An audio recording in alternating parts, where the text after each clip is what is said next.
Nah, ini risalah pembahasannya. Nama wajib pajaknya PT Realita Jaya Mandiri, NPWP sama alamatnya udah tertera di soal. Untuk masa tahun pajaknya itu Januari sampai Desember 2018. Untuk risalah pembahasannya itu sesuai sama yang ditemukan di daftar temuan, yaitu koreksi positif, koreksi negatif, kredit pajak, sama PPh 23. Untuk koreksi positif, menurut wajib pajaknya nggak ada, menurut pemeriksanya 661.496.000. Lalu dikoreksi sebesar 661.496.000.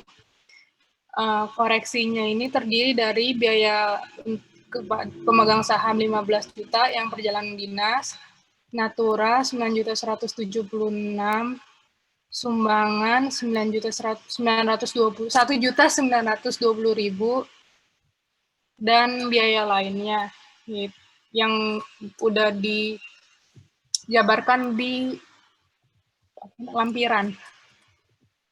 Jadi totalnya semua 660.496.000.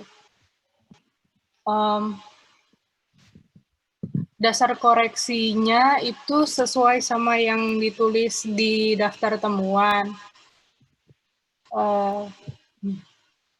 Yang sama dasar hukumnya juga sama seperti yang ada di daftar temuan. Lalu atas tanggapan wajib pajaknya, saya buat dia setuju sama surat tanggapan hasil pemeriksaan dan lembar hasil persetujuannya.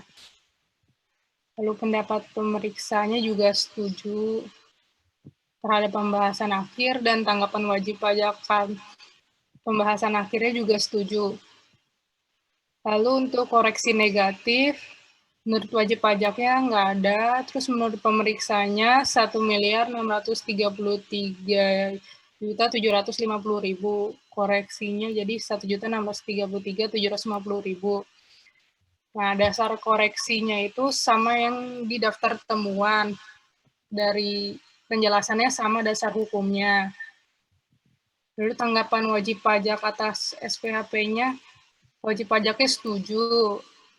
Lalu pendapat pemeriksanya dalam pembahasan akhirnya juga setuju, dan tanggapan wajib pajak dalam pembahasan akhir juga setuju. Lalu ada koreksi untuk kredit pajak. Menurut wajib pajaknya 2.478.762.500. Menurut pemeriksanya 2.462.762.500. Sehingga ada koreksi 16 juta. Nah, dasar koreksinya juga sama kayak yang di daftar temuan, sama dasar hukumnya. Tanggapan wajib pajaknya setuju, pendapat pemeriksanya juga setuju, tanggapan wajib pajak dalam pembahasan akhirnya juga setuju. Oke. Untuk PPh 2. Ada komen teman-teman?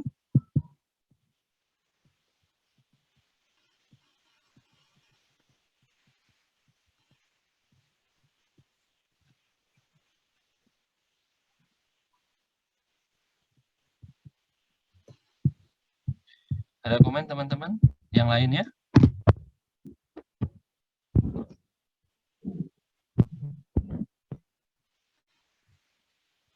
Belum, Pak.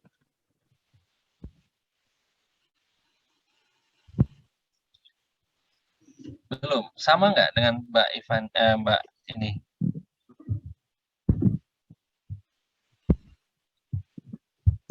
Sama dengan yang disampaikan oleh Mbak siapa tadi? Yang Mbak Pratiwi ya? Ivania, Pak. Ya, Mbak Ivania ya. Oke. Jadi kalau saya melihat di sini ya teman-teman ya, Mbak Ivania tadi sudah di-declare mulai dari PPh badannya tadi sampai dengan pasal 23.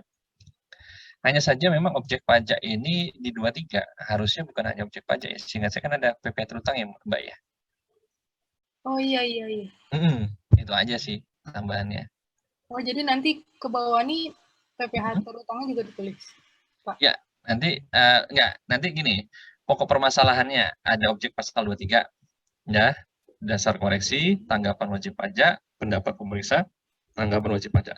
Di bawahnya lagi, di-insert lagi, hal yang sama, tapi bukan objek pajak, PPh terutang, PPh terutang pasal 23. Atau PPh terutang aja, karena kan judul di poin 3 itu ada PPh pasal 23 kan. Di poin poin B, itu kan A ya, pokok permasalahannya. Nah, pokok permasalahan koreksi, jadi itu B. Pokok sama di copy paste lagi aja, semuanya poin A itu. Poin A itu di copy paste semua. Dari poin A-nya, Mbak, dari poin A-nya di copy paste pokok permasalahannya. Nah, cuma kan di-insert dulu ya di bawahnya ya. Muat nggak? Oh, nanti ada yang menurut wajib pajak, menurut Sama pemeriksaan. persis. Nah, sama persis. Karena gini, bisa jadi kan objeknya dari objek dulu, Pak. Kalau objeknya udah setuju, PPh terutangnya setuju, betul. Tapi kan cara menerapkan tarifnya beda-beda. Siapa tahu ternyata objeknya setuju wajib pajak sebesar itu, tapi ternyata menurut wajib pajak tidak semuanya dikenakan 15% misalkan, tapi ada yang 2% misalkan ya, gitu ya. Sehingga kan ada dispute ya di PPh terutangnya, gitu ya. Jadi tetap harus di-clear. Jadi persis sama, nanti poin A itu di copy paste semuanya. Nah, tinggal nanti itu diganti jadi B. B, tapi di-insert aja beberapa blok gitu, Mbak. Kalau beberapa blok nanti baru bukan itu. Di blok aja, di blok beberapa blok. Di beberapa. Nah ini ke atas ya. Di-insert. Nah, udah cukup belum itu? Untuk di copy paste dari poin A. Belum ya? Insert lagi aja. Oke, kalau udah cukup baru copy. Copy paste dari A. Oke, di blok. Nah, copy. Oke, paste ya di situ PP terutang itu aja. PP terutangnya delete aja tuh, Mbak. Harusnya di PP terutang itu aja. Nah, itu pokok menjadi B. Itu jadi B. Oke. Pokok masalah objek pajaknya diganti menjadi PPh terutang.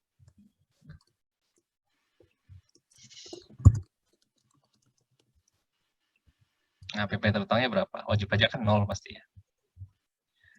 Karena kan itu temuan kita ya. PPh terutangnya ada. Di SPHP kan ada tuh biasanya. Segitu ya, memang ya? Iya, 2%, Pak. Oh ya sudah. Nah, dasar koreksinya tentunya kan itu dasar koreksi pada saat kita di SPHP.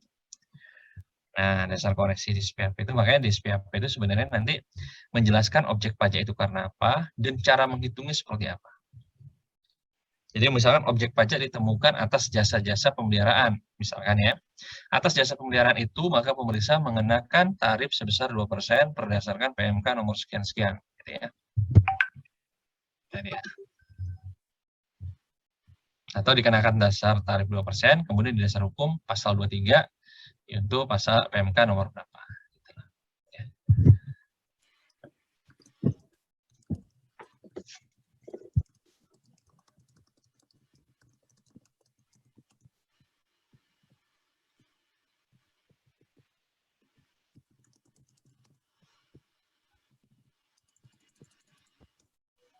Udah ini, Pak.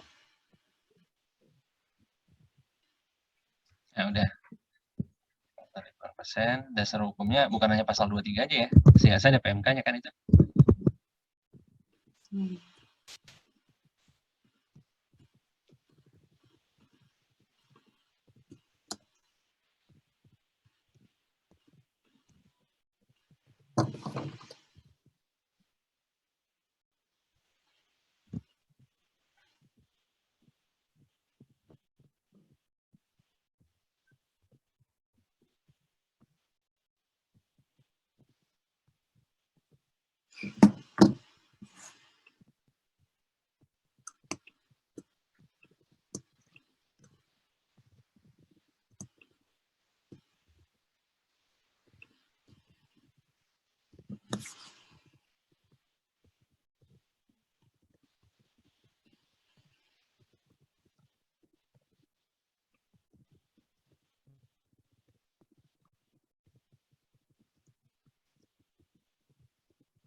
Lisensinya teman-teman udah hadir semua ya? Oke.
Pak, untuk PMK-nya PMK berapa ya, Pak? Saya lupa. Seingat saya dulu PMK 244 ya. Seingat saya ya, PMK 244 ya. Tahun berapa, Pak? 2008 ya. Tapi itu dirubah seingat saya, Pak. Coba di googling aja PMK 244 itu perubahan nomor berapa. Nanti tinggal diungtukan aja.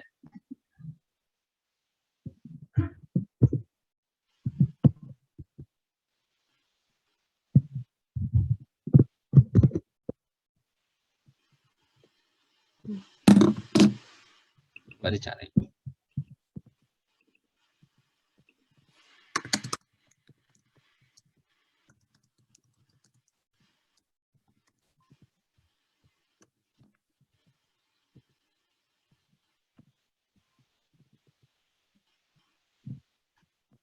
PMK 141 tahun 2015 bukan, Pak?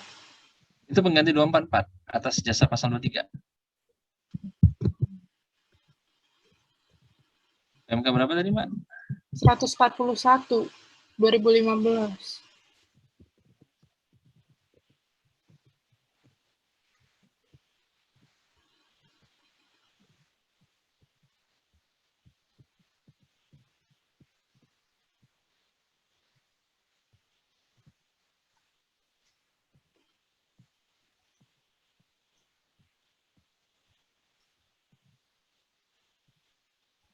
Ya, pengganti atas PMK 244. Di bawahnya itu. Dicabutkan ya. PMK 244 di pasal 3-nya itu. Dinyatakan tidak berlaku. Ya, betul. 141. Jadi itu tahun pajak tahun berapa? 2000 kemarin kita buat 2019 ya? 2018. 2018. Nah, kalau 2018 maka yang kita cantumkan hanya PMK 141. Gitu ya. Karena PMK 244 itu tahun 2010 dan itu sudah dicabut sama 141. Jadi PMK 141 aja. Jadi pemeriksaan itu adalah di mana kita dalam pemeriksaan dan peraturan itu mana yang berlaku di tahun itu. Gitu. Untuk tanggapan wajib pajaknya setuju. Pendapat pemeriksa dalam pembahasan akhirnya juga setuju. Tanggapan wajib pajak atas pembahasan akhir juga setuju. Lalu selanjutnya, kesimpulan hasil pembahasan.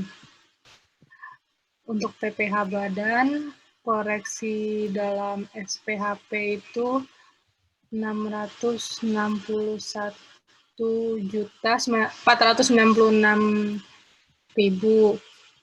Tanggapan wajib pajaknya itu setuju, jadi 660.496.000.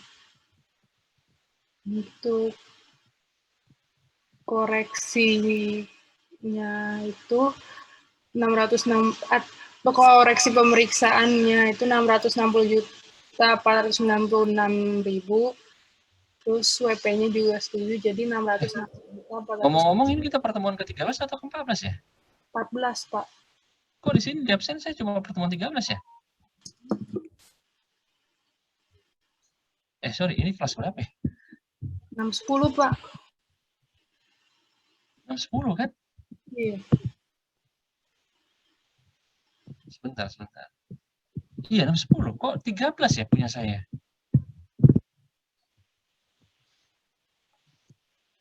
Gimana ceritanya nih? Kemarin kita udah ketemu ya? Udah, Pak. Kemarin waktu itu Bapak juga cerita kalau misalnya kayak ada permasalahan di pertemuannya gitu, Pak. Iya, saya jadi bingung Iya. juga nih.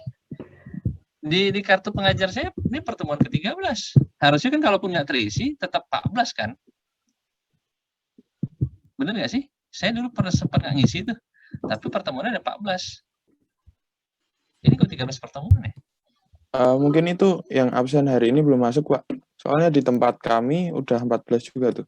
Iya, udah 14, Pak. Mungkin yang barusan ini belum masuk, Pak. Oh, oke. Saya jadi bingung juga loh, kok 13 ini masih ikut saya.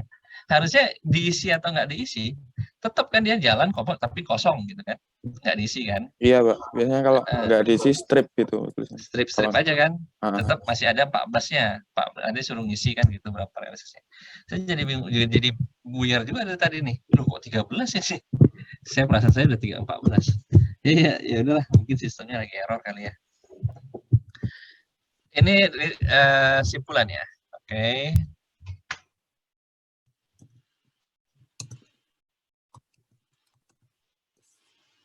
Kalau untuk penyesuaian fiskal negatifnya juga sama.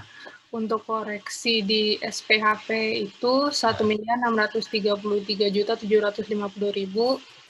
Lalu tanggapan WP atas koreksinya juga 1.633.750.000. Lalu untuk koreksi di pembahasannya, untuk pemeriksa dia tetap di 1.633.750.000. Dan akhirnya WP-nya setuju di 1.633.750.000. Untuk kredit pajak sama juga, koreksi di SPHP-nya 2.462.000. Jadi memang risalah pembahasan ini harusnya muat yang kita koreksi-koreksi aja teman-teman ya, nggak usah sampai semuanya. Dan nanti di ujian teman-teman, ini manual teman-teman. Nanti teman-teman ngisi pakai tulis tangan. Ya. Jadi bukan dikasih Excel teman-teman ngerjain pakai komputer enggak ya. Tapi nanti teman-teman mengerjakannya dalam bentuk manual. Nah, makanya saya bilang kalau teman-teman nggak terbiasa, jangankan tulis tangan kan gitu ya. Dari Excel aja teman-teman masih nervous. Nanti tulis tangan lebih gak karuan lagi kan. Udah tulisan dokter ya kan. Angkanya pun nggak jelas kan gitu. Lebih parah lagi kan nanti. Seperti yang saya khawatirkan.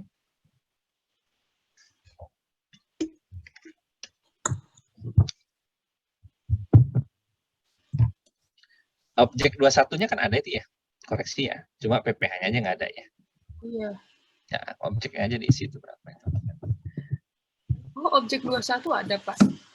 Koreksinya ada kan kemarin? Bukannya ada ya? Cuma PPH terutangnya karena kita anggap sebagai di bawah PPKP jadi nggak ada, kan begitu. Objek koreksinya ada kan?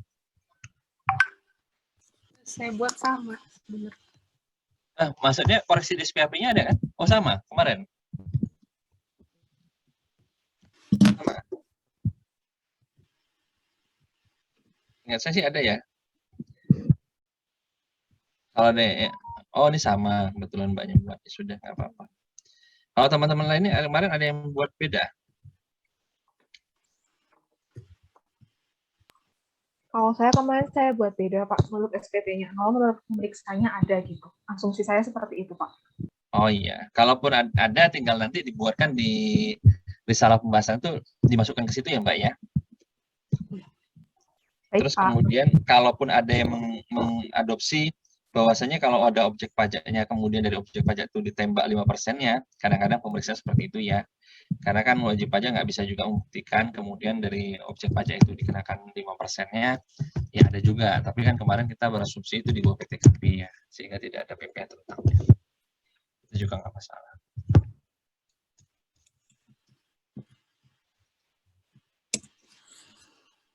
Selanjutnya ada PPh 23. Objek yang dikoreksi sesuai SPHP itu 489.600.000. Lalu WP-nya setuju. Lalu di pembahasan, pemeriksa tetap kokoh di 489.600.000. WP-nya juga setuju. Lalu karena objek pajaknya ada koreksi, sehingga PPh terutangnya juga dikoreksi. Menurut SPHP koreksinya 9.792.000. Tanggapan WP-nya setuju sejumlah tersebut.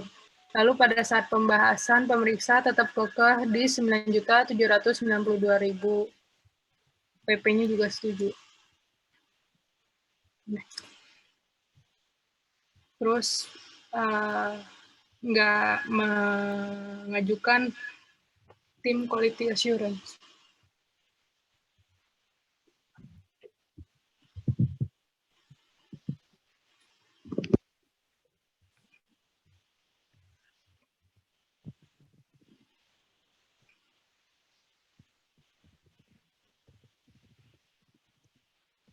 Selanjutnya ada ikhtisar hasil pembahasan akhir. Nama WP, NPWP, alamat, itu udah ada di soal. Lalu masa dan tahun pajaknya Januari sampai Desember 2018. Nah, untuk kolom 2, ini diisi sesuai yang ada di SPT wajib pajak. Kalau misalnya nggak ada SPT, nggak usah diisi. Karena yang ada koreksi itu cuma penyesuaian fiskal positif, negatif, dan PPh 23, jadi yang di nomor 4 sama 5 yang diisi cuma itu. Ini sesuai sama yang di halaman sebelumnya di risalah pembahasan. Lalu jadi nanti di kolom hasil pembahasan akhirnya itu sama tinggal ditambahin aja seperti rumus yang di atas. Kolom 2 tambah kolom 4 atau kolom 2 kurang kolom 4. Terus yang disetujui wajib pajaknya juga sesuai rumus, yaitu kolom 2 ditambah kolom 5 atau kolom 2 dikurang kolom 5. Itu koreksi positifnya jadi 661.496.000 untuk semuanya.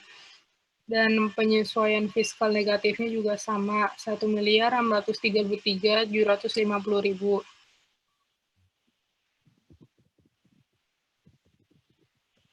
Nah, untuk PPh 23-nya juga 489.600.000. Dan dikoreksi SPHP sama dikoreksi konfirmasi pembahasan. Ini sama yang kayak di risalah pembahasan. Lalu nanti di kolom 6 sama 7 ini tinggal dihitung aja sesuai sama rumusnya. Udah, Pak. Coba ke atas tadi, Mbak. Ya, itu diisi aja nanti ya, nama-nama itulah. Tapi saya, ya ini saya seperti ini yang saya harapkan. Jadi, menurut SPT itu pasti kan apa yang terutang itu biasanya sudah dibayarkan ya, confirm itu. Tinggal nanti moga-moga kalau soal kita kan kurang sempurnanya di situ ya. Jadi memakai asumsi yang tidak. Nanti kalau moga-moga di soal yang ujian sudah mulai komplit ya teman-teman ya. Nah memang nanti akan terjadi koreksi yang diisi kolom 3, 4, 5 itu hanya yang terkait dengan koreksi saja. Kemudian pada saat nanti di kolom 6 dan 7 itu kan sudah ada rumusnya di sana ya. 6 itu apa, 7 itu apa ya. Tinggal menggabungkan. Kalau itu sebenarnya kalau teman-teman coba-coba aja nanti misalkan ada temuan yang dibatalkan pada saat pembahasan ya, itu yang sempat kemarin saya bahas ya. Itu pasti ada di kolom terakhir itu yang 8 harusnya, kolom 8 itu pasti akan ada selisih di situ. Selisih itu adalah koreksi yang dibatalkan gitu ya, atau temuan yang dibatalkan oleh pemeriksa. Tapi kalau misalkan tetap kekeh Pak pemeriksanya ya nggak masalah, nggak ada di sini di kolom 8, tapi nanti berdampaknya kepada nota penghitungan yang nanti di SKP-nya ya, berujung di SKP. Di situ nanti menurut wajib pajak berapa, yang disetujui wajib pajak, yang menurut kita berapa. Itu aja sih bedanya. Paham ya maksud saya ya? Kan kemarin sempat saya contohkan detail ya, Nanti kalau seperti ini gitu ya. Atau ada masih kurang jelas di sini teman-teman? Ada yang mau ditanyakan? Udah pada makan belum sih ini? Belum, Pak. Belum? Makan aja. Sembari makan aja. Ntar lagi saya juga mau makan kok. Cuma nanti paling videonya saya tutup dulu ya. Kalau saya lagi makan. Ini nih ya teman-teman ya. Saya senang dengan hal seperti ini. Artinya Mbak Ivani sudah mencoba. Cuma kan Mbak Ivani polanya di sini adalah tidak ada temuan yang dibatalkan. Jadi wajib pajak setuju semua atas koreksi tersebut. Dan pada saat pembahasan ya, sehingga hasil pembahasan akhir itu sama dengan temuan yang ada di SPAP gitu ya. Oke, next ke bawah Mbak. Cuma disayangkan memang jadinya lebih itu aja sih. Karena kita mengakui kerja tetap. 21-nya oke, 23-nya. Nah, 23-nya kredit PPh terutang ya Mbak. Itu diisi Mbak ya. Oh, jadi yang ini dihapus saja, Pak? Yang di mana? Yang ini. Kan itu jadi temuan kan? SPAP kan? Di SPAP kan ada nongol kan? PP terutangnya kan? Kan di SPAP ada temuan kan? Berarti temuan atas objek pajak dan temuan atas PP terutangnya kan? Makanya di risalah pembahasan ada dong, ada toh. Iya, cara ngapusnya gimana ya, Pak? Itu tinggal itu tuh. Di itu tuh, yang kuning atas ini loh. Yang di pojok atas, nah itu yang warna kuning itu, yang ada kayak gambar cat tumpah itu. Nah, itu diklik tuh. Bukan itu. Diklik sampingnya, kan ada tanda panah tuh. Wah, nah, itu diklik. Itu diklik tadi, nggak keluar ya. No fill. Nah, itu dia. Jangan dari situ Mbak, harusnya dari SPAP. Tapi udahlah nggak apa-apa lah. Takut nanti rumusnya ya udah nggak apa-apa. Oke. Berarti kredit pajak yang ini juga, Pak? Kredit pajak itu temuan nggak sebenarnya? Kalau nggak temuan memang sudah ada kan, kemarin kita memakai asumsi dia sudah bayar kan. Kalau sudah bayar berarti kalau kita confirm pengujiannya sama ya berarti nggak ada koreksi kan. Jadi nanti kalau kredit pajak nih nggak usah dimasukin ke ini. Kemana? Ya masuk lah. Masuk. Kalau dia nggak bayar sama sekali kosong. Kan gitu. Atau dia bayar sebagian, ya kosong juga. Oke, coba ke atas Mbak. Ke atas saja judulnya. Ini kalau memudahkan teman-teman di itu aja ya. Di insert di nomor 23, kolom 23 itu di blok. Oke. Kemudian di view. Klik view atas klik view. View sampingnya. No. Turun. Bukan itu. View atas samping itu kan review tuh. Yang klik view-nya Mbak, yang view paling pojok. Bukan paling pojok Mbak. Kita atas. Turun dikit. Turun. Nah, itu ada view kan? Ada home, insert, draw, page layout, formula, view. Nah, itu freeze panes. Di bawahnya tuh freeze panes. Di bawah view tadi itu ada freeze panes. Itu loh tuh. Di kolom atas lah, bloknya udah hilang. Ya udahlah nanti lah. Maksud saya supaya nanti kolom paling atas yang di nomor row 1920 ini bisa kalaupun teman-teman ke bawahin tetap ada. Nah, ini salah freeze, Mbak, karena tadi bloknya salah. Di blok dulu baru di freeze. Klik lagi, unfreeze dulu. Nah, baru freeze lagi. Baru freeze. Freeze tadi yang di atas. Freeze panes. Oke. Nah, udah. Itu turun ke bawah. Nah, gitu loh. Jadi kan kolomnya tetap kelihatan tuh judul di atasnya. Oke. Sampai sini ada masukan teman-teman? Dari teman-teman yang lain? Saya izin bertanya, Pak. Boleh. Terkait ini sih, Pak, lebih ke teknis besok ujiannya. Kalau misal, kan kalau di Excel ini kayak yang PPh 4 gitu. Walaupun nggak ada isiannya tetap dituliskan ya, Pak. Nah, besok kalau pas ujian itu boleh nggak ditulis aja nggak, Pak? Sorry Mas, kembali tadi gimana? Iya, Halo? jadi intinya terkait suara saya jelas ya, Pak? Ya cukup jelas sekarang. Intinya terkait besok waktu pengisian ujian itu kalau untuk terkait mungkin pajak-pajak yang nggak ada isiannya itu tuh nggak usah ditulis kan ya, Pak? Atau gimana? Pajak-pajak yang ada isiannya, maksudnya pajak-pajak Yang yang ada kayak isiannya. ini misal 4 ayat 2 gitu-gitu. Oh, yang gini. Tergantung permintaan soal karena ini ujian. Gitu ya. Tergantung permintaan soal aja, Mas. Jadi kalau permintaan soalnya nanti hanya mengisi KKP, LHP, ikhtisar pembahasan untuk PPh Badan, ya Mas hanya melakukan PPh Badan saja. Gitu aja sih, simpelnya.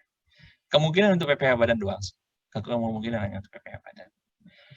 Nah, kenapa ini saya buatkan asumsi teman-teman harus ngisi PPN-nya, pasal 4 ayat 2-nya.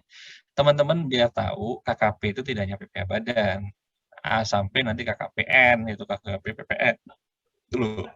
Sehingga teman-teman bisa melihat-lihat juga, oh KKP PPh Badannya seperti ini, KKP withholding tax-nya seperti ini, KKP atas PPN seperti ini, gitu. Itu aja sih tujuan saya.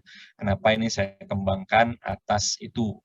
Ya, atas soalnya PPh Badan, soalnya atas benar PPh Badan, tapi dikembangkan sampai dengan PPN. Itu kenapa bisa supaya teman-teman bisa melihat KKP itu tidak hanya PPh Badan. Terus yang kedua adalah saya pengen itu teman-teman punya insting atau naluri ketika memeriksa itu teman-teman sudah paham ini itu tidak hanya ada kaitannya hanya PPh Badan saja, tetapi juga ada juga atas objek PPh-nya, withholding tax yang saya atas objek PPN-nya. Sehingga nanti meskipun kan audit plan-nya itu sama audit programnya hanya terkait PPh Badan, Pak, betul. Tapi misalkan sprintmu adalah sprint all taxes, maka hal yang wajib kamu lakukan PPh Badan, tapi hal yang tidak wajib bisa kamu lakukan juga kan, karena kamu kewenangannya adalah all taxes, sehingga kamu bisa nanti memunculkan juga atas withholding tax dan PPN-nya. Karena apa? Di situ ada potensi pajak yang harus digali oleh auditor, oleh pemeriksa pajak, gitu ya. Jadi kenapa saya kembangkan itu sampai kemarin, meskipun soalnya itu, tapi saya kembangkan sampai PPN-nya, karena dua alasan tadi, supaya teman-teman tahu KKP itu luas, sampai nanti risalahnya, bagaimana nota penghitungan atas PPN itu, tidak hanya PPh Badan ya. Terus yang kedua adalah, teman-teman coba untuk nalurinya itu, atau instingnya tadi, mulai bisa dikembangkan, gitu ya. Itu aja sih sebenarnya. Tapi kalau untuk menjawab jawaban ya sesuai dengan request aja, Mas. Itu aja ya. Karena pasti kenapa soal itu hanya misalkan PPh Badan dan harus dijawab PPh Badan, karena waktumu terbatas. Itu aja. Tapi kalau waktumu nanti bisa ngerjain dengan cepat, misalkan buat LHP, KKP, dan SPHP, waktu yang disediakan 2,5 jam, kamu bisa menjawab itu cuma 1 jam, ya monggo kamu ngerjain yang lainnya juga, nggak masalah. Kan gitu. Gitu ya. Jadi untuk menjawab soal, ya soal itu aja sih yang perlu. Ya. Oke, Pak. Baik, terima kasih. Dan soal itu nanti ada esai itu sekitar 5. Kemudian ada selainnya itu diprediksi 1 jam ya. 1 jam, kemudian 1,5 jam nanti Anda menyelesaikan soal-soal yang terkait dengan ini. Saya untuk esai saya nggak tahu, tapi kalau untuk PPh Badan itu untuk kasus nanti sampai Anda membuat nota penghitungan. Mulai saya bilang kemarin itu dari Anda buat KKP, LHP, ya, kemudian nanti dibuatkan SPHP beserta daftar temuannya, risalah pembahasannya, ikhtisar pembahasannya, berita acara hasil pembahasannya, kemudian nanti sampai ke membuat nota penghitungannya, note hit-nya.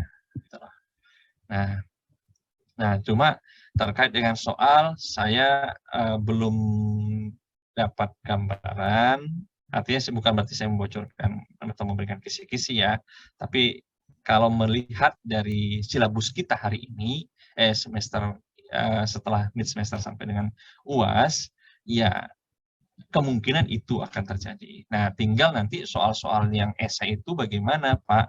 Ya tentunya nanti kan tidak lepas dari materi yang kita pelajari selepas mid dengan sampai saat ini. Nah, misalkan tentunya kan LHP, KKP. Apa sih yang kira-kira ditanyakan? Tentunya nanti teman-teman bacalah peraturan terkait dengan LHP sama KKP itu. Kemudian nanti misalkan di KKP itu apakah ada di dalam format itu, format bagian tengah, bagian atas, itu apa perbedaannya? Ya kan? Kemudian mana yang dibakukan gitu loh. Terus kemudian LHP ya apa sih dokumen-dokumen yang terkait LHP itu yang perlu dilampirkan gitu loh ya. Itu kan pasti ada di SE atau Perdirjen yang mengatur tentang LHP, KKP. Ya, tadi kan di awal tentang tujuan lain sudah ada di situ SE-nya ya teman-teman ya. Itu pasti sama SE-nya dengan menguji kepatuhan ya. Kemudian LHP itu apa saja yang dilampirkan, kemudian dokumennya sebutkan berapa, kalau seandainya itu terjadi teman-teman harus bisa jawab lah. Tindak lanjut yang terkait dengan penangguhan pemeriksaan itu apa sih, kan kita pernah pelajarin itu di pertemuan keberapa tuh, 13 ya. Tindak lanjut atas pemeriksaan itu bisa diapain aja, apakah sumir, apakah sumir, ditingkatkan pemeriksaan bukti permulaan, atau diterbitkannya produk hukum berupa SKP. Tapi kan di slide itu cuma 2 ya, sumir atau ditindaklanjuti dengan produk hukum. Ya. Kemudian apalagi kira-kira misalkan kalau misalkan dia kasusnya SLB, ya LB-nya bagaimana? LB tadi saya sudah kasih contoh kan terkait dengan LB itu bagaimana? Ada sebuah hal-hal yang ketentuan khusus ya. Jadi itu teman-teman harus pahamin ketentuan pasal 17, itu LB harusnya jatuh tempo berapa lama, harus eksekusi berapa lama, kemudian pemeriksa itu punya kewenangan berapa lama, apakah pemeriksa itu ketika misalkan melebihi jangka waktu dari undang-undang, apakah hak dia untuk menyelesaikan misalkan 4 bulan, harus tetap 4 bulan, apa harus menyesuaikan dengan yang ada di undang-undang. Itu kan perlu teman-teman tahu dan bisalah memberikan penjelasan itu. Kemudian terkait dengan penangguhan pemeriksaan, sempat saya juga bahas terkait dengan pemeriksaan bukti permulaan, apa itu tertutup, apa itu terbuka, apa itu, dalam kondisi-kondisi apa terbuka dan tertutup, dan bagaimana penyelesaiannya. Itu kan ada di slide kalau salah pertemuan 13 ya teman-teman. Ya mungkin ya, kaitannya itu saja sih ya teman-teman ya. Jadi artinya nggak lepas lah. Jika ada hal-hal di luar itu yang keluar di luar submateri bahasan kita setelah mid semester dengan saat ini yang keluar yang ditanyakan dan memang kita belum pelajarin atau memang itu di luar dari pembahasan, ya tentunya itu akan menjadi bonus. Saya janji itu. Karena apa? Itu di luar dari core materi yang kita jelaskan. Itu ya. Dan tentunya itu di luar dari silabus. Habis ini ada yang mau tanyakan teman-teman? Pak, izin bertanya Pak. Untuk terkait dengan produk dari pemeriksaan, produk pemeriksaan itu cuma SKP Pak, bisa terbit juga STP. Produk hukum dari pemeriksaan itu ya tadi 2, SKP dan STP. Terus ini kan ada, saya agak bingung Pak, yang terkait dengan. Tapi STP itu tidak hanya dalam pemeriksaan ya Mas ya, tidak diperiksa pun bisa keluar. AR itu bisa nerbitin STP. Ya, tapi produk gimana? Saya bingung sama yang di notif Pak. Itu kan ada 2 tuh, ada yang STP pasal berapa? Pasal 14, sama ada SKP yang pasal 13. Nah, semisal kalau contoh kasus STP itu pasal 14 itu STP doang loh Mas, nggak ada SKP-nya. Ya, yang pasal 13-nya kan ada SKP Pak. Oh iya, pasal 13 SKP betul. Ya, nah itu kan di pasal 13 SKP itu kan terkait dengan jangka waktu 5 tahun kan Pak, masih bisa diterbitkan SKP. Kalau yang di pasal 14 itu ada bilangnya juga masih bisa diterbitkan paling lama 24 bulan. Nah, apakah maksimal 4 bulan, 24 bulan. Apakah bisa terbit semisal contoh kasus ini, dia tidak bayar pajak, dia tidak lapor, tidak bayar. Bisa tidak nanti di notifnya akan terbit 2, SKP sama STP. Pasal 13 sama pasal 14. Sangat bisa. Kenapa? Misalkan gimana? Contoh gimana? Contoh. Pasal 13 sama pasal 14. Contoh gimana, Mas? Contohnya ini, contoh kasusnya yang ini, Pak. PT Realita Jaya Mandiri ini dia tidak bayar pajaknya. Dia tidak bayar, dia tidak lapor. Terus? Nah, ini kan sudah lewat nih Pak. Jadi dia diperiksa, terus ditemukan ternyata dia tidak bayar. Akhirnya terbitlah SKP sesuai dengan pasal 13. Terus nanti terbit lagi STP denda pasal 7. Terus nanti terbit lagi STP pasal 14. Itu bisa ya Pak? Yes. STP-nya bukan pasal 14, jadi gini Mas.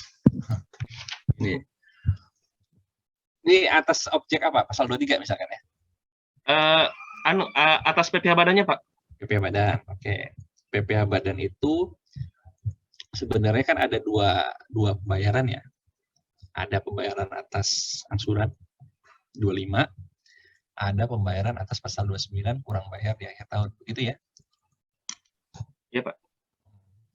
Nah, kita sembari makan ya teman-teman, karena saya khawatir kalau telat makan, mah saya kambuh. Kalau teman-teman yang belum makan, sarapan aja nggak apa-apa. Ini kita materi udah selesai kan? Atas risalah tadi, nanti sembari diskusi aja. Nah, kembali tadi Mas. Kalau misalkan atas 29 dan 25, itu kan nanti kalau kita mau kerja nih, maksudnya kita mau coba untuk ngaudit, itu kan sebenarnya sudah kita pada saat kita lakukan pemeriksaan, itu diujinya kan nanti di KKKP B13 itu loh, yang sempat kemarin saya sampaikan. Ya kan? Di KKP B13 itu akan muncul nanti pembayaran dia sama pelaporan dia. Berarti pembayaran pasal 25 dia tepat waktukah? Kemudian pemelaporannya tepat waktu atau tidak? Ya. Nah, ketika misalkan pembayaran dia tepat waktu, maka tidak ada denda pasal 9. Ingat, denda pasal 9 atas keterlambatan pembayaran massa itu pasal 9 loh bunganya. Makanya di situ nanti di KKP B13 itu kalau teman-teman lihat, itu pasti dendanya pasal 9. Kalau dia tepat waktu berarti tidak ada denda pasal 9. Kalau dia telat lapor, berarti nanti dikenakan pasal 7. Nah, karena pasal 25 ini tiap bulan, berarti nanti ada 12 bulan di situ. Berarti baru di bawahnya nanti ada pembayaran pasal 29. 29 akhir tahun, ini tepat waktukah pembayarannya? Terus pelaporannya tepat waktu enggak? Tepat waktu pelaporan di sini pasal 29 adalah tepat waktunya pelaporan untuk SPT tahunan PPh badan. Karena apa? Pasal 29 itu kan akhir tahun, akhir pelaporan, ya kan? Pelaporannya ada kurang bayar atau lebih bayar. Kalau kurang bayar berarti dibayarlah dengan pasal 29 itu. Sehingga ini masuk dengan pembayaran di situ ada pembayaran pasal 29-nya. Pelaporannya berarti pelaporan SPT tahunan badan. Nah, sama pembayarannya berarti apakah dia melanggar ketentuan pasal 9 atau enggak. Berarti kalau dia telat bayar, pasal 9 telat bayar atau enggak. Kemudian pelaporan, apakah lapor SPT-nya telat atau tidak. SPT tahunan badan kan April. Kalau misalkan dia perpanjangan Pak, jelas itu telat. Lapornya tidak, tapi tinggal kita lihat pembayarannya telat atau enggak. Kenapa? Perpanjangan itu hanya perpanjangan terkait dengan pelaporan. Pembayaran yang enggak diperpanjang loh teman-teman. Itu dimaksud dengan pasal 3 KUP.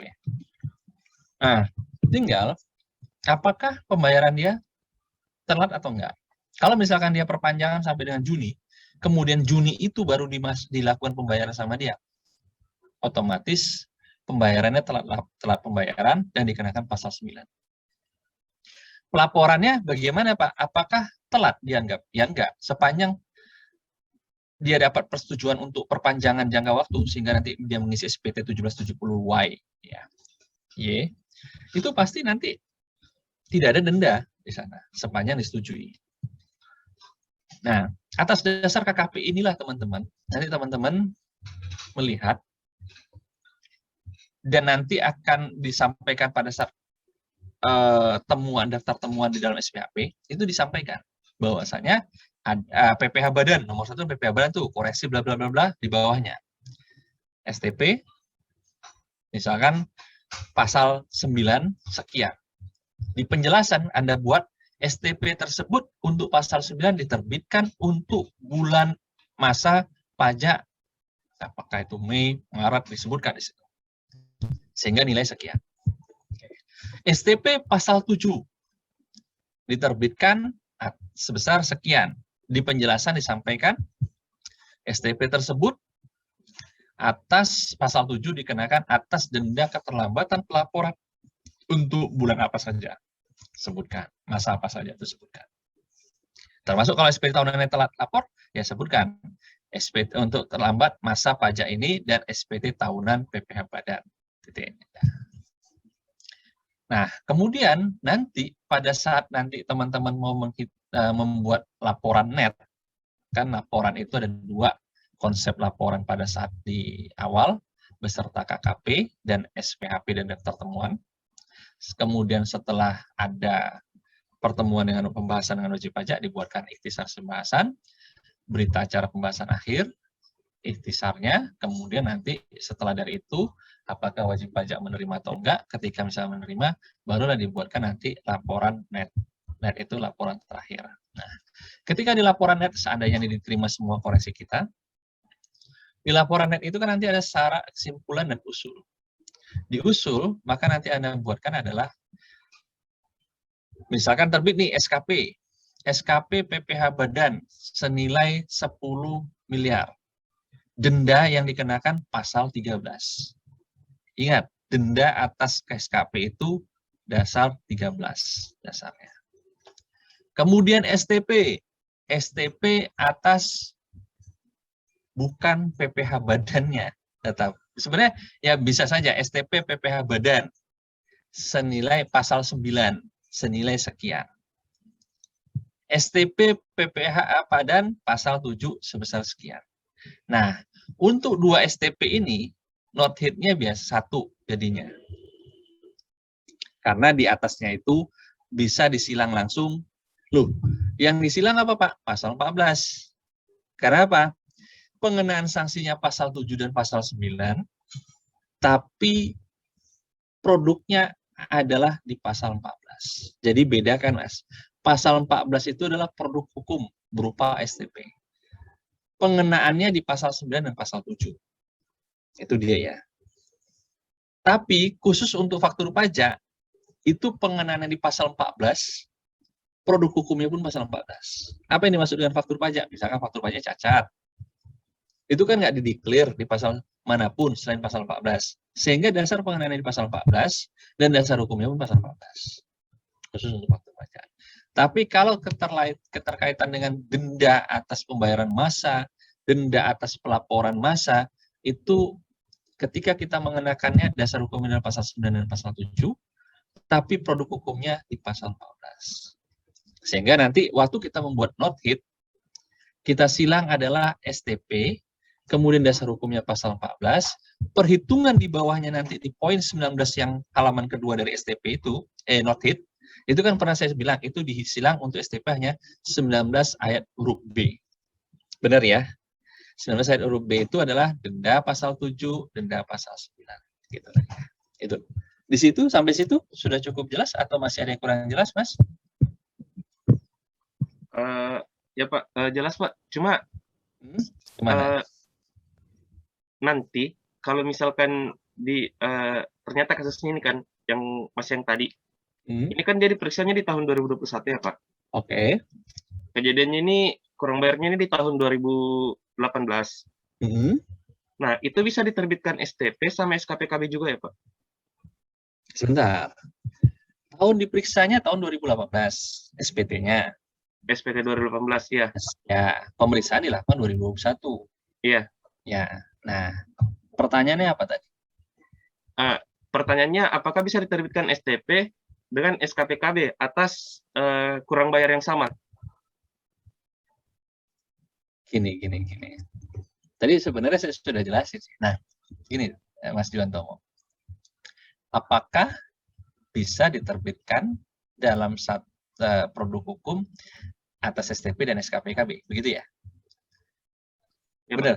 Ya, simpelnya begitu ya. Nah, tahun yang kita periksa itu 2018. Ya, kita uraikan aja. 2018 itu pertama kita meriksa badannya nih. Dari pemeriksaan badan, apakah muncul nggak kurang bayar? Ini satu ya. Kita membahas tentang SKP dulu nih. SKP, nanti setelah ini STP. Saya jawab SKP dulu. Kita meriksa badan. Yes. Ketemu koreksi. Koreksi ini menyebabkan kurang bayar nggak? Kan kita. Kasus kita kemarin kan sebenarnya kurang bayar tuh. Tapi kalau teman-teman memakai asumsi ada pembayaran pasal 29 jadi LB kan, begitu kan? Nah, ketemu koreksi, yes. Di bawahnya itu kurang bayar. Ya. Kurang bayarnya Mas Juantomo kenakan pasal berapa? Kurang bayarnya kalau di tahun itu ya Pak, tahun berjalan ya? Bentar. Ini udah nggak tahun berjalan. Oh, yang Gini, di tahun 2021 ya Pak? Gini. Ya. Jangan salah ini loh, jangan salah mindset. Kita melakukan aktivitasnya di 2021. Aktivitas apa itu? Meriksanya. Tapi SPT yang kita periksa itu apakah SPT 2021? Bukan kan? Aktivitasnya kita laksanakan hari ini. Ya.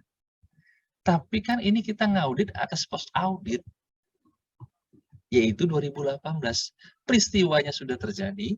Bukan sekarang loh ya. Kalau sekarang Anda periksa, Anda nggak bisa meriksa. Kenapa? Kalau Anda meriksa misalkan untuk SPT 2021 aja belum disampaikan kan? Nah gitu loh. Jadi saya akan membukakan itu gini. Tahun dilakukan pemeriksaan adalah 2021. Ya. Apakah kita boleh mengeluarkan produk hukum atas 2021? Nggak bisa dong. Karena kita dapat tugas pemeriksaannya 2018. Jadi kita hanya melakukan pemeriksaan untuk 2018. Ini saya pertegas.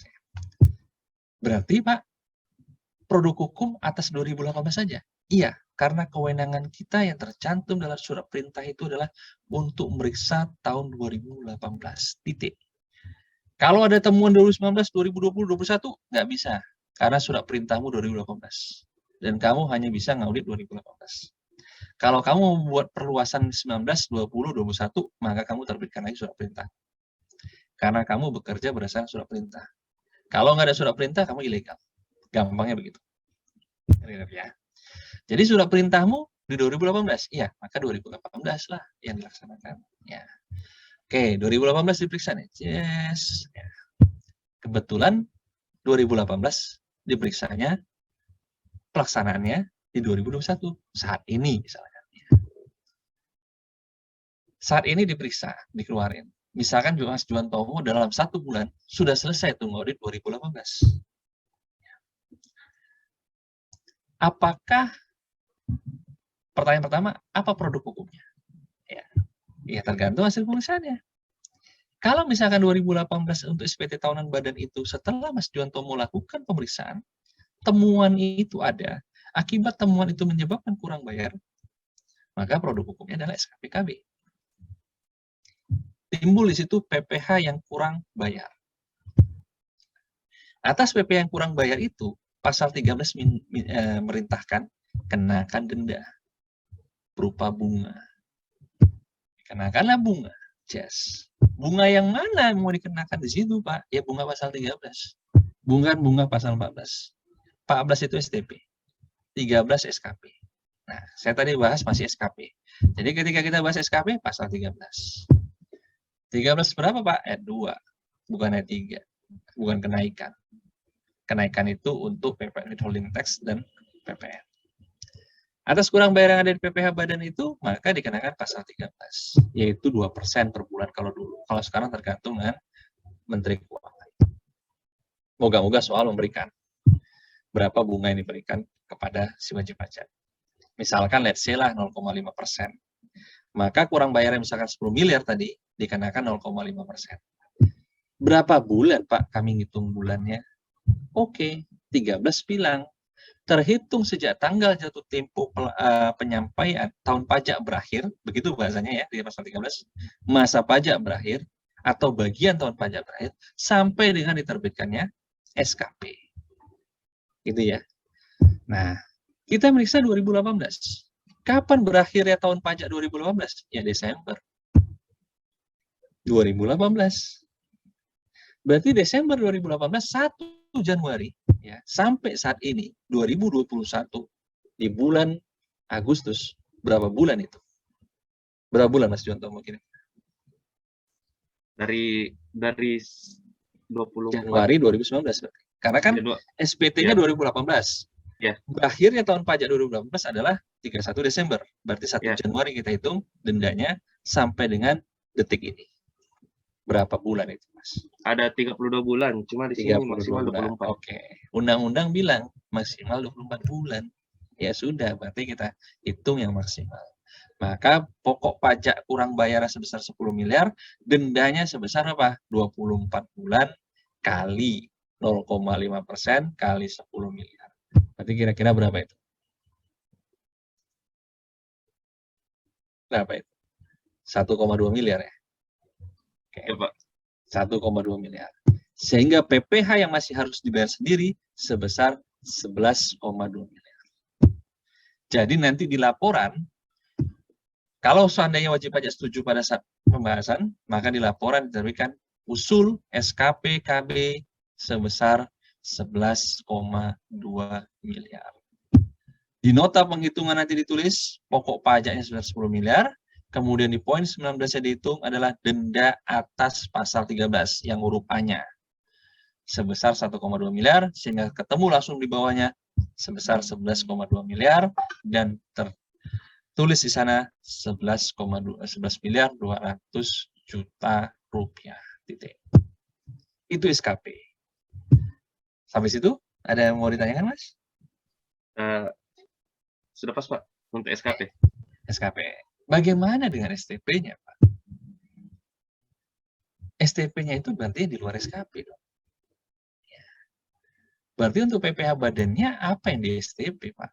STP-nya berarti terkait dengan pembayaran angsurannya dia, terkait dengan pasal 29 pada saat dia lapor. Bukan, makanya saya nggak mau pakai pasal 29 itu. Ingat loh teman-teman, 29 itu adalah istilah yang digunakan WP ketika dia kurang bayar pada saat menyampaikan SPT. Pada saat pemeriksaan tidak ada lagi istilah pasal 29. Istilahnya adalah PPh kurang bayar, denda PPh yang masih harus dibayar. Kenapa? Supaya tidak menimbulkan perbedaan penafsiran. Clear ya? 29 itu adalah self assessment-nya wajib pajak ketika dia mau lapor. Nah, STP dikenakan atas self assessment-nya dia. Kita menguji self assessment-nya dia. Apakah pelaporan dan pembayaran dia, baik itu 25 maupun 29 yang dilakukan oleh wajib pajak, sudah tepat waktukah pembayarannya? Sudah tepat waktukah pelaporannya? Ketika tidak tepat waktu, barulah kita tagih dengan STP. Gitu ya. Nah, karena apa? Yang sudah kurang bayar yang kita hitung tadi, hasil pemeriksaan itu, produk hukumnya SKP. SKP itu pasal 13. Tapi atas self assessment untuk pembayaran masa dia, pasal 29 yang dia, ya, pasal 25 dan 29-nya dia, itu nanti produk hukumnya adalah STP. STP-nya dasar hukumnya nanti pasal pasal 9 dan pasal 7, produk hukumnya pasal 14. Makanya nanti di note hit yang disilang adalah dasar hukumnya pasal 14. Kenapa produk hukumnya pasal 14? Tapi ketika Anda mau menghitung berapa yang dikenakan, itu langsung kosong semuanya. Di poin 19 huruf A itu Anda isi langsung apa? Pasal 9 dan pasal 7. Ada kan teman-teman di situ? Di nota penghitungan? Ada, Pak. Ada ya? Pasal 9 Ya, 19 huruf B, singkat saya, benar ya? Jinodit itu. 19 huruf A kalau STP. Oh ya, 19 huruf. Ya, itulah dia. Di situ ada kan pasal 9 dan pasal 7 kan? Ada, Pak. Ada. Oke. Itu yang saya maksud. Sudah cukup jelas, Mas? Itu masih ada yang mengganjal? Nggak apa-apa. Sampaikan aja. Nggak apa-apa. Masih agak mengganjal, Pak. Soalnya kan tadi kan itu kan dia kan kurang bayar kan, Pak, kan. Yang 10 miliar. Iya, 10 miliar. Atas kurang bayar 10 miliar itu dia masih bisa diterbitkan STP nggak nanti di tahun 2021? Ya nggak bisa dong. Masa Bisa. kamu mengenakan satu objek 2 kali? Oh, berarti Udah hanya kamu SKP. SKP, kamu STP lagi. Zolim banget ya kamu kira-kira, Mas? Nggak bisa. Ada istilah hukum namanya nebis in idem. Atas perbuatan yang sama kamu hukum 2 kali. Itu kira-kira kamu zolim nggak? Ya zolim dong. Iya kan? Jadi atas sebuah kekurang pembayaran, udah kamu SKP dengan pasal 13 dendanya, kemudian kamu tagih lagi dengan STP atas objek yang sama, ya itu namanya, kata Bang Roma, terlalu. Gitu ya. Nggak bisa, Mas. Itu pasal 13 saja. Oh iya Pak, ya Pak. Ya, itu ya. Terima kasih Pak. Ya. Ya. Sampai ada lagi yang mau ditanyakan teman-teman? Izin bertanya Pak, Monggo. untuk nota hitung STP itu nanti dibuat per apanya ya Pak? Per sanksinya gitu apa gimana ya Pak? Kalau untuk STP. STP harusnya ya. STP itu pasal 25 ya. Untuk PPh Badan bisa Mbak, karena dia nggak permasa. Karena kan PPh Badan, meskipun pasal 25 itu yang sebenarnya masa sih. Saya agak lupa ya untuk STP itu ya. 25 itu, sebentar saya tanya dulu sama yang tanya tadi.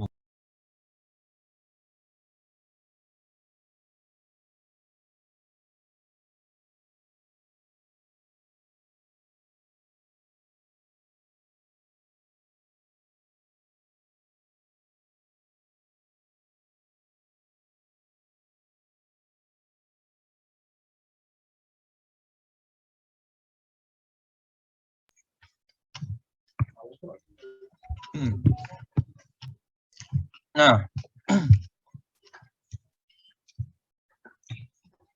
kalau saya melihat pada prinsipnya itu permasa. Tapi dimungkinkan untuk per sekaligus Mbak. Jadi misalkan gini, Januari sampai Desember dia telat lapor terus. Itu bisa langsung disilang Januari sampai Desember. Gitu ya. Tapi bagaimana Pak kalau seandainya ada terputus di tengah-tengah? Misalkan Januari Maret dia telat lapor, April dia tepat waktu sampai dengan November. Desember telat lagi Pak. Maka 2 STP-nya. Januari Maret, kemudian satu lagi STP atas Desember. Gitu Mbak ya. Jadi itu permasa, tapi dimungkinkan untuk sekaligus jika memang berturut-turut.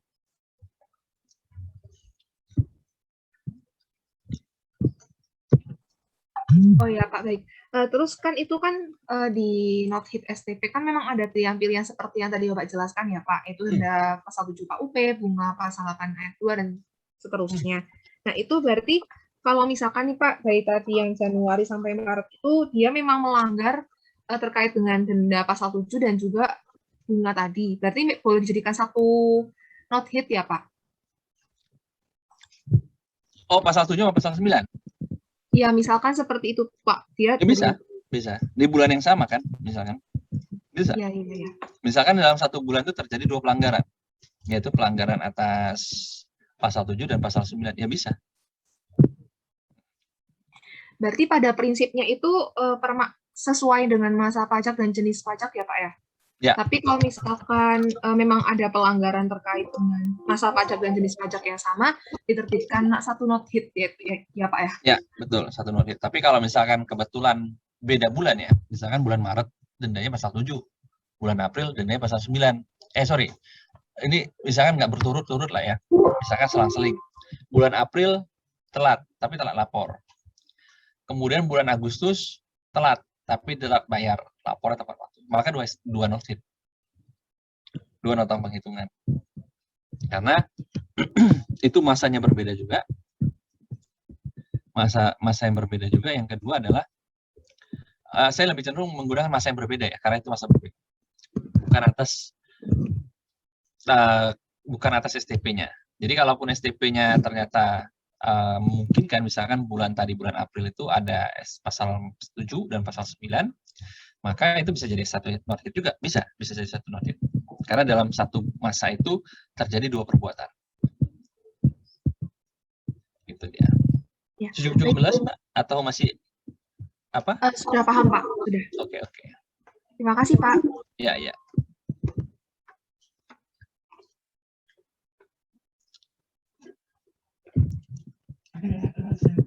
Yang lain? Pak izin tanya Pak, kayak kasus soal yang lagi dibahas ini, misalnya dia nggak bayar PPh pasal 29 ya kan Pak, sampai setelah pelaporan SPT pun dia belum bayar. Terus terbitlah SKP.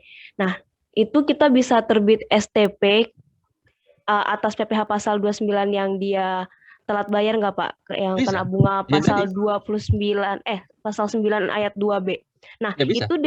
itu dari nilainya itu dari penghitungan dia sementara, pasal 29 penghitungan Ya, dia sementara, penghitungan dia sementara. atau berarti bukan dari penghitungannya si pemeriksa ya, Pak? Kalau pemeriksa nanti SKP Iya. pasal 13. Oke, Pak. Gitu. Makanya saya sampaikan tadi adalah pasal 13 itu atas official assessment yang teman-teman periksa lakukan. Kemudian dari pemeriksaan lakukan itu terbitlah kurang bayar, ya kan? Kurang bayar itu dikenakanlah pasal 13 gitu. Nah, tapi terhadap itu official assessment ya, produk hukum SKP. Terhadap self assessment yang dilakukan, self assessment itu berupa apa sih, Pak? Yang bayar sendiri pasal 25-nya, ya kan? Kemudian dia ngitung sendiri di akhir tahun. Ketika dia ngitung sendiri akhir tahun ada kurang bayar, Pak. Ya, kurang bayar itulah disebut dengan pasal 29. Itu kan rangkaian dari self assessment. Self assessment yang dilakukan sendiri, yang dilakukan itu tentu kita nilai. Hasil penilaian kita, apakah dia ada telat lapor, apakah telat setor. Atas telat laporan telat setor itulah kita kenakan STP atas self assessment-nya dia. Kalau SKP itu atas official assessment-nya kita. Makanya saya tidak menggunakan pasal 29 pada saat official assessment. Tetapi istilahnya adalah PPh yang kurang dibayar, ditambah denda, ketemulah PPh yang masih harus dibayar. Dari PPh yang masih harus dibayar itulah itulah produk hukumnya nanti berupa SKP. Gitu. Tetapi atas self assessment yang dia lakukan yaitu pasal 25 angsuran dan pasal 29 ya, maka itu dikenakan nanti adalah produk hukumnya STP. Itu ya, teman-teman, untuk membedakan aja.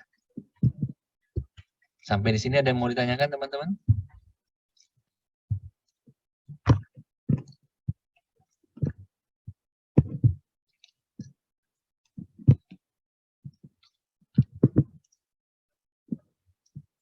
Sudah cukup jelas atau masih ada yang ditanyakan?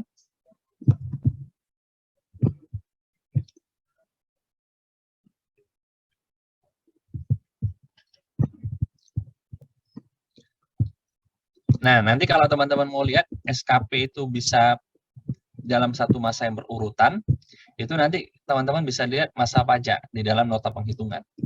Di dalam nota penghitungan itu kan ada tuh setelah dasar untuk jenis ketetapan, dasar penerbitan ketetapan, dasar hukum ketetapan, di bawahnya kan ada masa pajak. Masa pajak itu masa pajak mana sampai dengan mana. Itu kalau berurutan ya. Yang saya bilang tadi, Januari sampai Desember, telat lapor atau telat store semuanya, karena nggak pernah laporin. Ya sudah, berarti Januari sampai Desember cukup satu nota penghitungan. Tapi kalau di sela-sela ada yang terputus, misalkan Januari sampai dengan April dia telat lapor telat store, tadi saya sampaikan Mei sampai dengan November dia tepat waktu terus. Desember dia telat lagi. Berarti ada 2 STP. Yang pertama adalah Januari April, yang kedua adalah Desembernya. Gitu ya.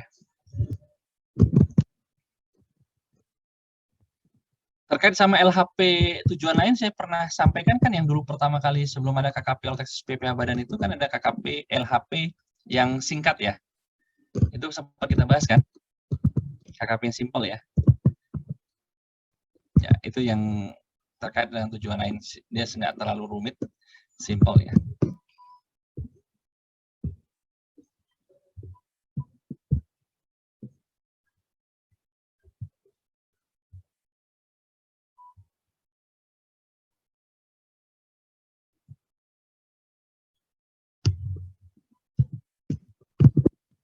Pak. Halo.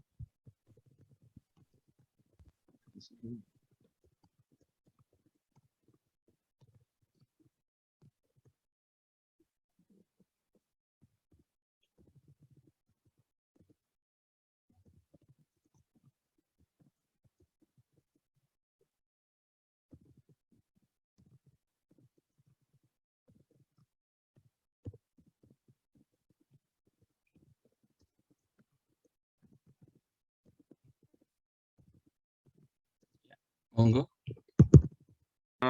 Mau bertanya Pak, ini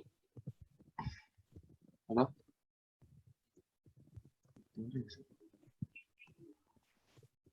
Halo?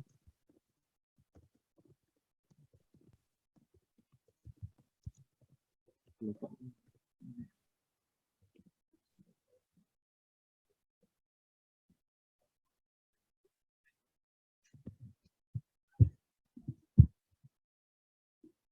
Ya, monggo.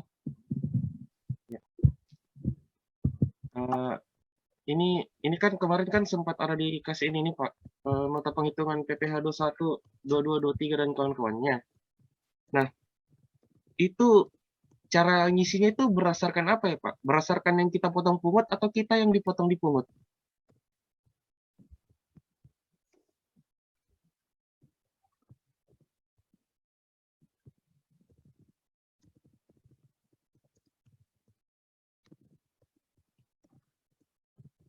Bentar, Mas ya.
Ya, monggo Mas. Lanjut tadi. Sorry, terputus sebentar. Saya harus menjawab beberapa pertanyaan dulu. Yang ini Pak, yang cara menggunakan apa? Not hit PPh 21, 22 sama 23 itu atas kita yang memungut ya Pak?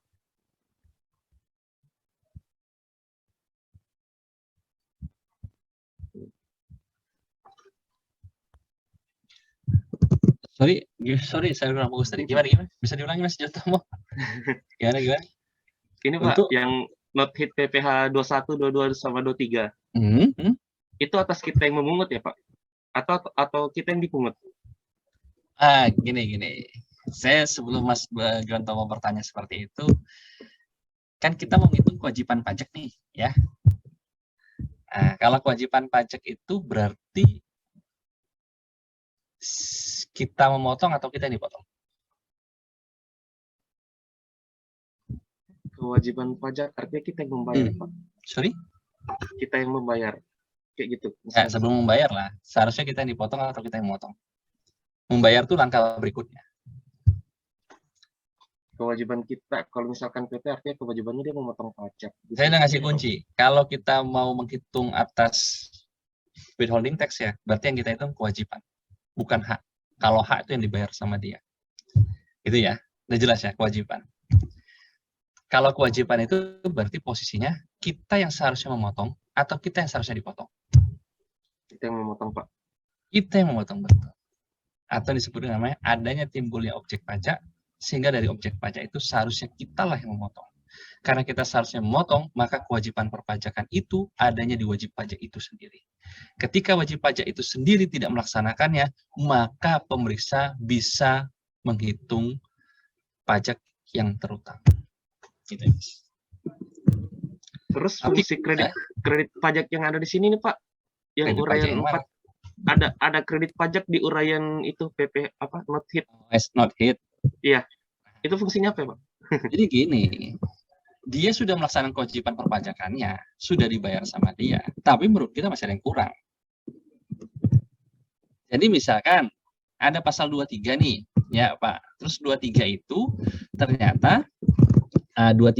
ternyata objeknya sebesar 10M, dipotonglah 2%. Berarti kurang lebih berapa itu? 10M 2%-nya 200 juta ya? 200 juta, ya kan? Sudah dibayar dia, sudah. Tapi menurut kita bukan 10M. Ternyata menurut kita adalah 11M. Sehingga dari 11M itu pajak yang terutang itu adalah 220 juta. Dari 220 juta, pajak yang sudah dibayar wajib pajak, kalau kita sudah ngecek kredit pajaknya benar, yang 200 juta tadi yang sudah dibayar dia, benar, maka dari 220 juta itu dikurangi dengan 200 juta, haknya dia. Kan kredit pajak judulnya. Dari 200 juta itu, dari 220 juta dikurang 200 juta kredit pajaknya, ketemulah PPh pasal 23 kurang bayar 20 juta. Dari 20 juta ini nanti dikenakan denda pasal 13, yaitu tarensilah 0,5% kali maksimal 24 bulan, nah, kali 20 juta.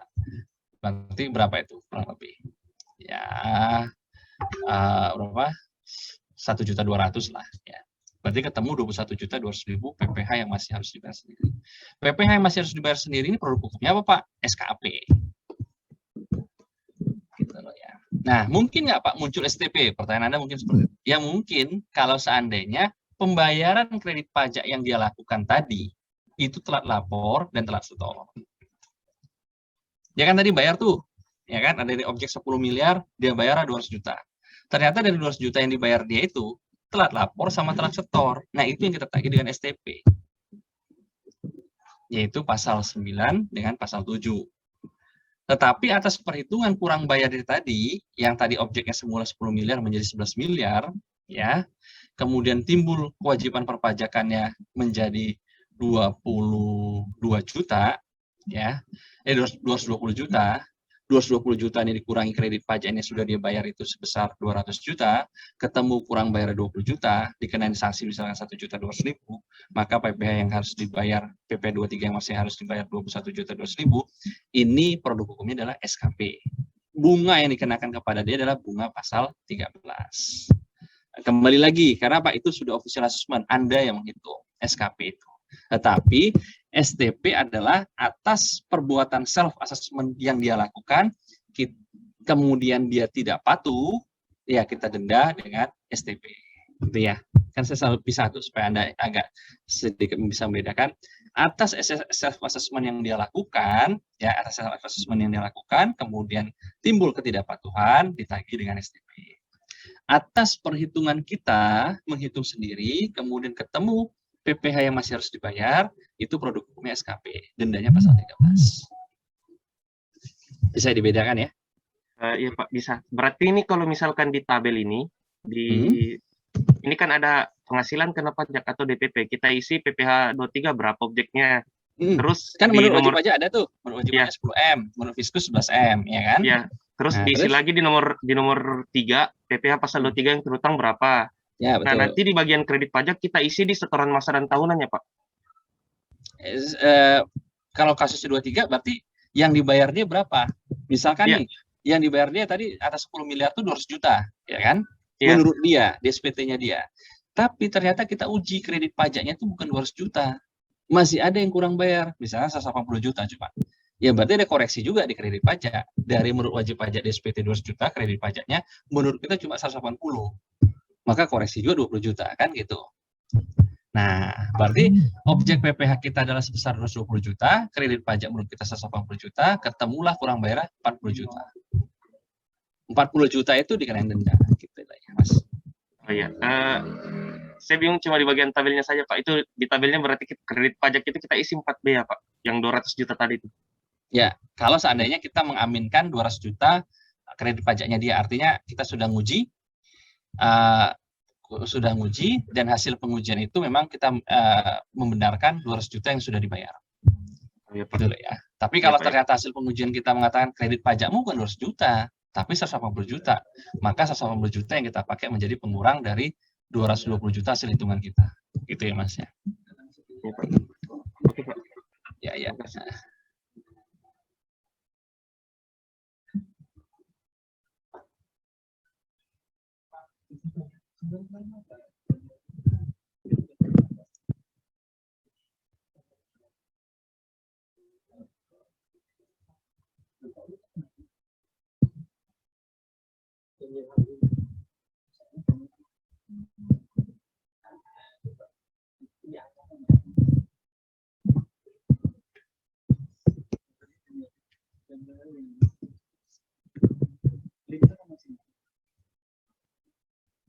Makanya siapa itu nama utamanya Gitu ya. Ada lagi mau tanyakan teman-teman?